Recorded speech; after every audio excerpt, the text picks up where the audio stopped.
میری عمر 40 سال ہے۔ میں اپنے ایک بیٹے کے ساتھ ایک محلے میں رہتی تھی۔ میری شادی 19 سال کی عمر میں ہوئی تھی اور شادی کے 1 سال بعد میرے بیٹے پیدا ہوئی تھی۔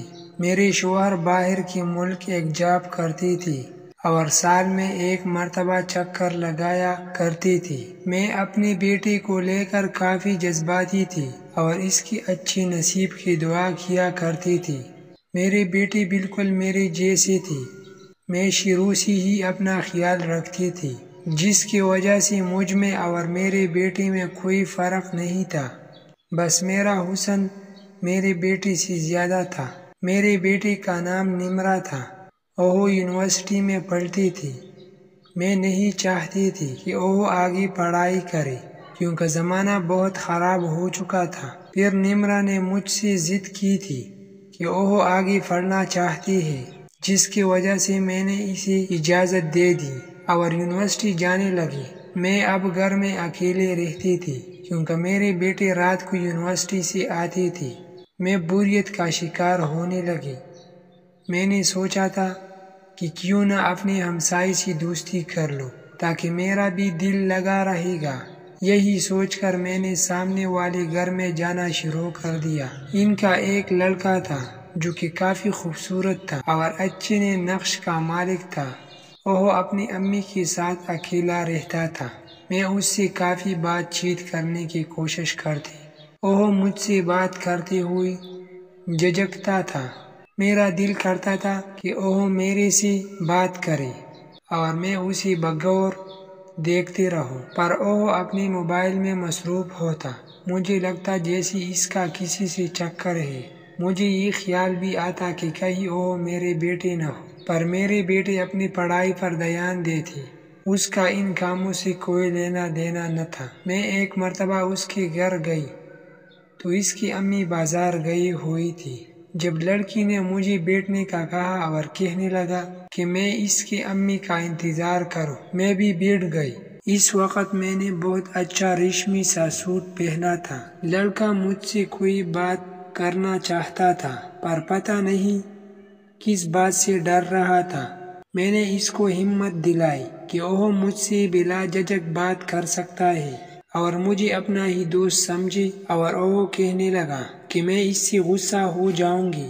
میں سمجھی کہ وہ میری خوبصورتی پر بات کرنا چاہتا ہوگا، تب ہی ڈر رہا ہے۔ میرے لاکھ کہنے کے باوجود اس نے مجھ سے کچھ نہ کہا۔ اتنی سی دیر میں اس کی امی آ گئی تو میں اس سے مل کر واپس گھر چلی گئی۔ دن ایسے ہی گزرتے جا رہے تھے۔ مجھے ایسا لگ رہا تھا کہ میرے بیٹے مجھ سے کچھ چھپا رہے ہیں۔ میں نے اس پر نظر رکھنا شروع کر دی اور ہر روز اس کا موبائل چیک کرتی۔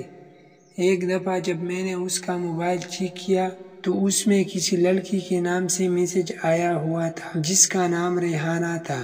میسج میں I love you لکھا تھا۔ میں بہت حیران ہوئی تھی کہ لڑکی یہ میسج کیوں کر رہی ہے۔ مجھے لگا شاید اس نے دوست ہونے کے ناطے یہ میسج کیا ہے۔ میں نے نظر انداز کر دیا تھا۔ میرے ذہن میں یہ بات نہ آئی کہ اس لڑکی کا نام ریحان ہے، اور کیا پتہ میرے بیٹے نے اس کا نمبر ریحانہ سے سیو کیا ہو۔ مجھے خود پر حیرانی ہونے لگی کہ میں اپنے ہی بیٹے پر شک کر رہی ہوں۔ میں نے سوچ لیا کہ آج کے بعد نمرہ کی جاسوسی ہرگز نہیں کروں گی۔ دن تیزی سے گزرنے لگی تھی۔ ایک رات نمرہ لیٹ گھر آئی تو میں نے اس سے پوچھا کہ کیا ہوا، کیونکہ وہ بہت پریشان تھی۔ جب اس نے کہا تو میں اس سے یہ بات پوچھی کہ پہلے مجھے بتاؤ تو صحیح کہ مسئلہ کیا ہے۔ اس نے مجھے بتانا شروع کیا کہ اسے کوئی لڑکا پسند کرتا ہے۔ مجھے اس کے بات پر بہت غصہ آیا۔ یہ بات اس نے مجھ سے چھپائی۔ میں نے اس سے لڑکی کا نام پوچھا۔ جب اس نے بتایا کہ اس کا نام ریحان ہے، مجھے شک تھا کہ کہیں یہ وہی سامنے والا لڑکا نہ ہو۔ میں نے اسے فوراً انکار کر دیا اور اپنے بیٹے سے کہنے لگی کہ اس کو کہہ دینا کہ ہم خاندان سے باہر شادی نہیں کرتی۔ میں بھی پریشان ہو گئی کیونکہ وہ اس کے بعد بالکل بھی نہیں مان رہی تھی۔ وہ مجھے ریحان کی تصویر دکھانے لگی۔ میں نے تصویر میں اسے دیکھا۔ مجھے یاد آنے لگا کہ جب وہ موبائل میں مصروف تھا تو میرے بیٹے سے ہی بات کر رہا تھا۔ میری بیٹی مجھے بتانے لگی کہ لڑکا اس کے ساتھ ہی پڑھتا ہے۔ میں نے اسے کہا کہ لڑکی کو کہنا کہ میری امی سے ملنا چاہتے ہیں۔ میرے بیٹے نے میری بات مان لی اور اب مجھے اس کا انتظار تھا۔ میں نے ایک دن اس کا انتظار کیا۔ ریحان مجھ سے ملنے نہ آیا۔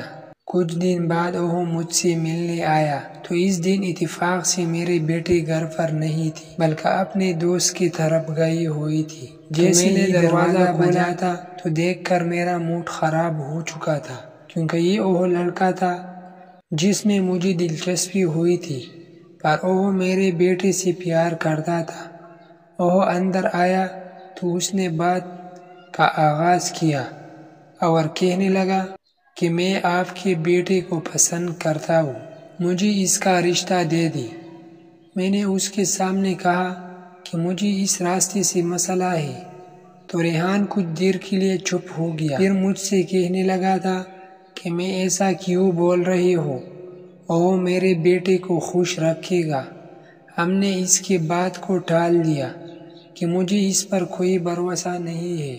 میرے ایک ہی بیٹے ہے، میں کوئی بھی فیصلہ جلدی میں نہیں اٹھا سکتی ہوں۔ وہ بھی میری ان باتوں سے تنگ آ چکا تھا جب مجھ سے کہنے لگا تھا کہ آخر میں چاہتی کیا ہوں۔ میں نے اسے صاف کہہ دیا تھا کہ میں دیکھنا چاہتی ہوں کہ تم نمرہ کو کس طرح خوش رکھ سکتی ہو۔ میں تمہارا امتحان لینا چاہتی ہوں، کیونکہ میرے بیٹے کی بھی خواہشیں بالکل میری طرح ہے۔ میری بات کا مطلب جان کر وہ شاک ہو گیا۔ اسے سمجھ آ گیا تھا کہ میں کیا چاہتی ہوں، پر اس نے پہلے تو میری بات ماننے سے انکار کر دیا۔ جب میں نے اس سے مزید کہا کہ اگر اس نے ایسا نہ کیا تو نمرہ کو بھول جائے اور میں اس کی شادی اپنے بانجی سے کر دوں گی، وہ کہنے لگا کہ میرے ساتھ یہ سب نہیں کر سکتا، اس طرح کرنے سے نمرہ پر بھی اثر پڑ سکتا ہے۔ میں نے اسے واپس جانے کا کہہ دیا۔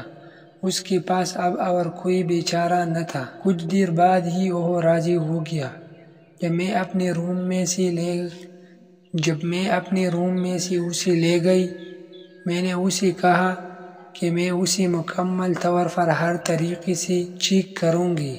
وہ میری بات سمجھ گیا اور اپنی شرط پوری کرنے لگا۔ میں بھی خود کو تیار کرنے لگی، کیونکہ آخر کار میں اس طریقے سے اسے حاصل کرنے والی تھی۔ میں نہ جانے کتنے عرصے اس کے لیے تڑپ رہی تھی۔ ریحان سے سیدھی بات نہیں کر سکتی تھی کہ مجھے اپنی طلب کم کرنی ہے، اس لیے میں نے اس بات کا سہارا لے لیا۔ ریحان اب مجھ پر جھک گیا۔ میں نے اسے دوبارہ کہا کہ اس وقت ہم جلدی کام کریں گے، تو اتنا جلدی اندازہ نہیں لگا سکوں گی، کسی دن میں کو دوبارہ بلاؤں گی۔ وہ تنگ آ گیا اور وہ بھی مجبور تھا۔ اس کے بعد مجھ پر جھک گیا۔ مجھے بھی نمرہ کا ڈر تھا کہ کہیں واپس نہ آ جائے، اس لیے جلدی کام کیا۔ اتنی دیر میں باہر بل بجنے لگی تو میں نے اسے پیچھے دھکیلا اور اپنا حلیہ درست کرنے کا کہا۔ خود بھی میں سیٹ ہو گئی اور جا کر دروازہ کھولنے لگی۔ نمرہ نے ریحان کو دیکھا جو تیزی سے سانس لے رہا تھا۔ اسے یہی لگا کہ میں نے انکار کر دیا ہے، تب ہی اداس ہو گئی، لیکن میں نے اسے بتا دیا کہ میں نے ریحان کو فرق لیا ہے، وہ اس کے لیے بالکل ٹھیک ہے، تو وہ بھی خوش ہو گئی اور آ کر میرے گلے لگ گئی۔ اپنے شوہر کو بھی میں نے بتا دیا تھا، انہیں بھی اس شادی سے کوئی اعتراض نہ تھا، پر انہوں نے چھٹی لینے کی کافی کوشش کی تھی، لیکن انہیں چھٹی نہ مل سکی، اس لیے ان کے کہنے پر ہم نے شادی کی تاریخ خود ہی رکھ دی۔ نمرہ بھی بہت خوش۔ میں نے اس کی شادی کی بھرپور شاپنگ کی تھی اور اس کی من پسند چیزیں لی تھی۔ ریحان بھی بہت خوش نظر آ رہا تھا۔ میں جب بھی اسے دیکھتی تھی تو مجھے یاد آ جاتا تھا کہ اس نے ادھورا کام ابھی پورا کرنا ہے۔ دن ایسے ہی گزرتے جا رہے تھے۔ جب میں نے ریحان سے بات کی کہ وہ شادی کے بعد میرا گھر جوائی بن کر رہے گا، اس بات کے پیچھے میرا یہی مقصد تھا کہ ریحان کے ساتھ میں بھی اپنا کام پورا کر لوں گی۔ ریحان اس بات کو مان چکا تھا۔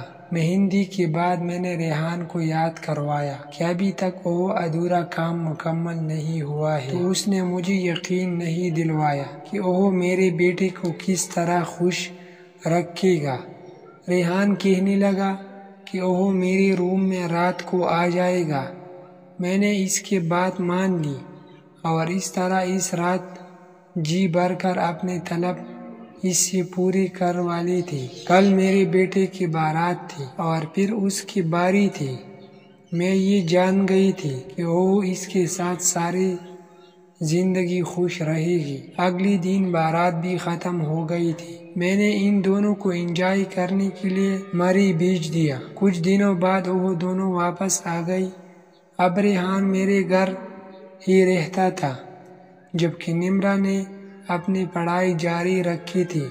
ریحان بھی میرے ساتھ اچھے موڈ میں رہتا تھا۔ کچھ دن کے بعد وہ بھی مجھ میں دلچسپی لینے لگا۔ اسے محسوس ہوتا کہ میں اپنے شوہر کے بغیر کیسے رہ لیتی ہوں۔ اس نے مجھے کہہ دیا کہ اگر کبھی اس کی ضرورت پڑے تو میں اسے اپنا پاس بلا سکتی ہوں۔ میں اس کی بات کا مطلب جان چکی تھی، پر کبھی ہمت نہیں ہوتی تھی۔ میری نمرہ بھی امید سی ہو گئی تھی۔ ایک دن ریحان خود میرے پاس آ کر مجھ سے کہنے لگا کہ نمرہ اب اسے وقت نہیں دیتی ہے، تو میں اسے سمجھاؤں۔ میں نے ریحان کو اس معاملے میں بتایا کہ نمرہ کی حالت ہی ایسی ہے کہ اس حالت میں وہ اپنے پاس اسے برداشت نہیں کر سکتی۔ تو ریحان مجھ سے کہنے لگا کہ اس کی طلب کا کیا ہوگا۔ اس طرح تو وہ بھی سکونے سے 9 مہینے زندگی گزارتا رہے گا۔ جب میں نے اس کو اپنے پاس آنے کی آفر دی، اس نے بھی قبول کر لی، کیونکہ اب وہ بھی یہی چاہتا تھا۔ اور پھر اس دن کے بعد سے ہر رات نمرہ کے سو جانے کے بعد وہ میری طرف آ جاتا۔ ہم دونوں ہی اس طریقے سے اپنے بے سکونی ختم کر لیتی تھی اور خوش رہنے لگی تھی۔